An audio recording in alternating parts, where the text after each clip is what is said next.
Hello everyone, welcome to Monday Market Must Knows. My name is Merlin Rothfeld. This week, most of our major announcements are happening on Monday, and there's some major stuff. Let's kick it off with Apple. Now, as of Friday's close, Apple did a 4-for-1 stock split, meaning if you had one share, it's now worth 4 shares. So as you come in and check your accounts on Monday morning, might be a little bit of a surprise going, where did all these shares come from? Came from the split. That will be effective, as I mentioned, Monday morning, August 31st. Now, the interesting thing for many people is when they see a stock split, they think, I'm going to buy it because if Apple's trading at $500 and had one share, I now have 4 shares and I basically have $2,000. That's not the way this works, guys. It splits by 4, meaning your $500 Apple shares will now be 4 shares at $125 a piece. Now, this is critical because it's going to impact these indexes significantly. The Dow Jones Industrial Average is a price-weighted index. And of course, if Apple's price goes from 500 to 125, massive changes going on in the Dow. S&P and NASDAQ, those are market cap weighted, so it actually is not going to impact those too much. It may actually be positive for those indexes because people like to buy cheap securities. And when they see Apple go from 500 to 125, a lot more buyers may come in and push it up even further. So now let's shift the focus to the Dow Jones Industrial Average, which had to do something very serious to accommodate for the lack of technology now in the index. What do I mean? Well, the lack of technology means Apple was the lead dog by far, $200 more than any other company in the index. It's price weighted, so the Apple shares have been pulling it up and up and up. If that now splits by 4, you're going to have to make some changes to accommodate for that lack of technology impact. So what's happening?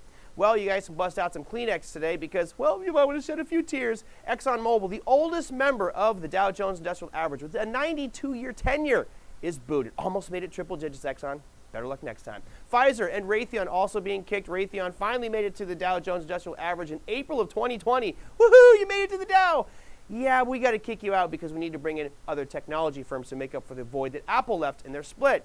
Companies like Salesforce, Amgen, and Honeywell will be those new ones being brought in. Again, that will be effective as of Monday morning, August 31st. Now, why is this so important? Because any index, any fund, any mutual fund, ETF that tracks the Dow Jones Industrial Average or is a blue chip ETF or market cap, it's going to have to sell Exxon, sell Pfizer, sell Raytheon, and also buy Salesforce, buy Amgen, and buy Honeywell. So make sure you guys check out those price charts because there may be opportunity in those 6 companies as well as Apple come Monday morning for some big swings.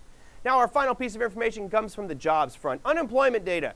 As we go back to the beginning of the year in February, March, April, May, June, July, you saw a huge spike in unemployment claims, something we've never seen before. Well, it's slowly drifting down, as you can see on the right-hand side of your chart. As of the last month's reading, we're at 10.2%, and expectations are that Friday's number will come out at 9.8.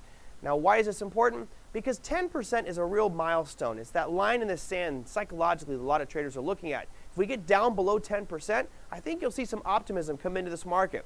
Now, those numbers will be released as of Friday morning, September 4th, 1 hour before market opens. So by the time you guys start your trading day, it will probably already be priced in that futures session. So if you're a futures trader, there might be some great swings an hour before that market opens. And you also have non-farm employment change as well. So 2 critical job pieces of data.